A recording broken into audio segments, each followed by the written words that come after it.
I'll tell you, the world just keeps getting curiouser and curiouser, but one of the things that's getting exciting is our understanding of these vaccines.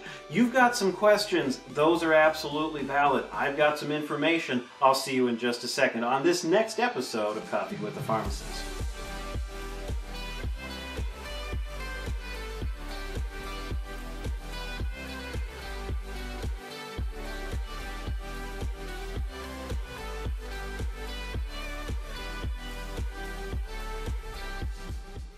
Hey, and welcome back, and thanks for joining me. And I really want to say a heartfelt thank you for everybody that spent the time going through video number 1. I know that those were really big. I was painting with a very big paintbrush there. And that's okay because it gives you a hook, and I want to make sure you've got a hook to hang all of this next information on. You know, one of the big things that came up was, what am I going to feel like if I get this vaccine? You know, and that's a very valid question because we've been telling you, you may experience this, you may experience this, you may experience that. I went through and I looked at those studies where we took healthy volunteers. And what happened in those healthy volunteers? You're a generally healthy person, so that's going to be a pretty decent comparison. So let's get into that. Now, what you can expect, and looking all of the data from both of the manufacturers of these mRNA vaccines, you can pretty much be guaranteed that you're going to have a sore arm. That's not such a big deal, and actually that's a good thing where this technology is concerned. Now, where things get a little squishy is what comes after that. So I think it's helpful, and I don't want to impose my views on this, but if I'm going to do something that's difficult, or if I have to do something that is a little scary, if I know that there's an endpoint to it, it makes getting through it a little more tolerable. So what I was able to find as I went through those studies in those healthy volunteers is you get the vaccine.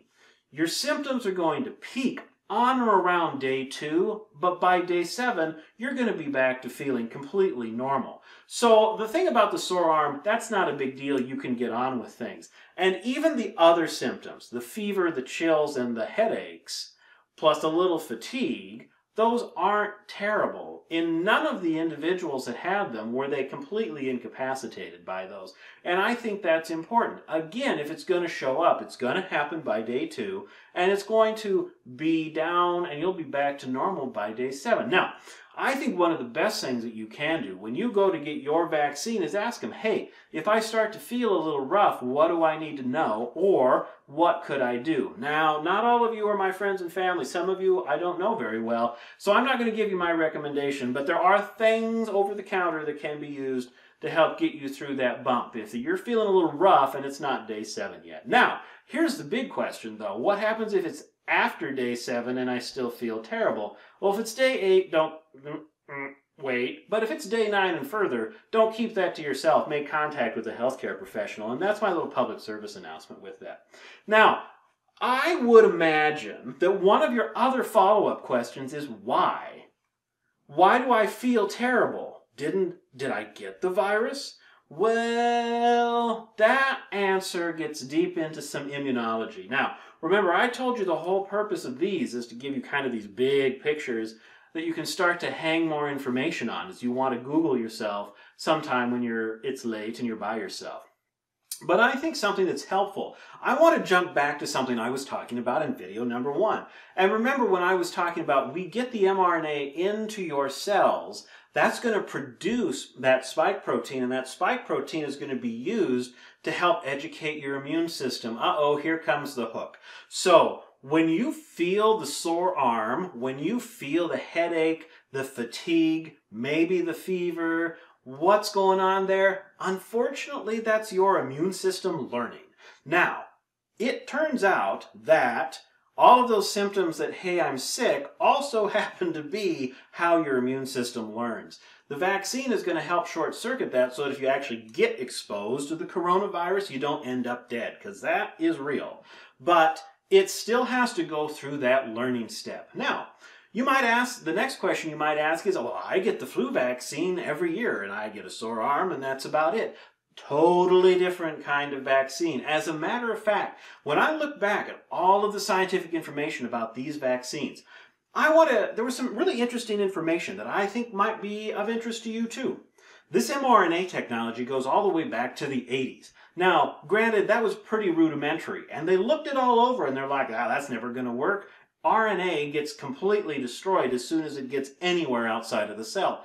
And that's true. And jump forward a decade, into the 90s we were starting to wrap it in things like viruses. Well, that doesn't work because your immune system sees the virus and says, hey, let's kill it. So then you ended up actually being immunized against the thing that was trying to get it into the cell. Jump forward another decade, Zika comes around.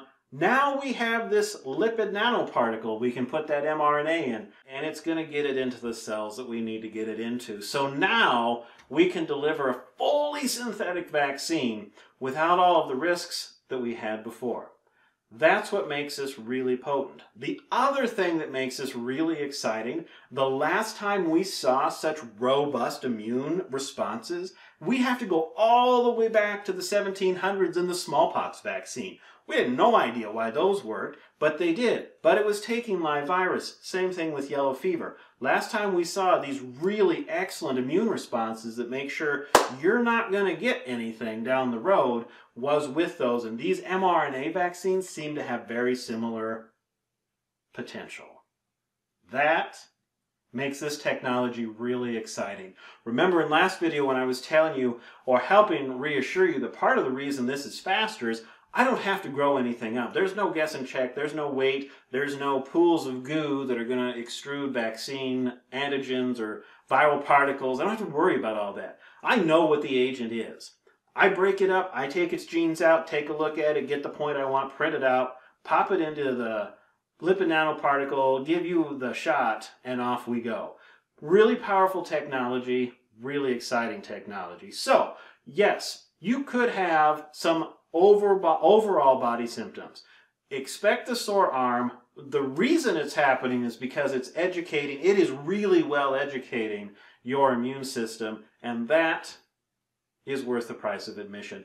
Hey, I never explain all of this stuff the best way possible, which means I would love to hear more of your questions. Please feel free to go ahead and make a comment. If you're not opposed, I'd love to get your subscription. I'm Scott, I'm a pharmacist. This has been the second episode of Coffee with a Pharmacist. I'll see you soon.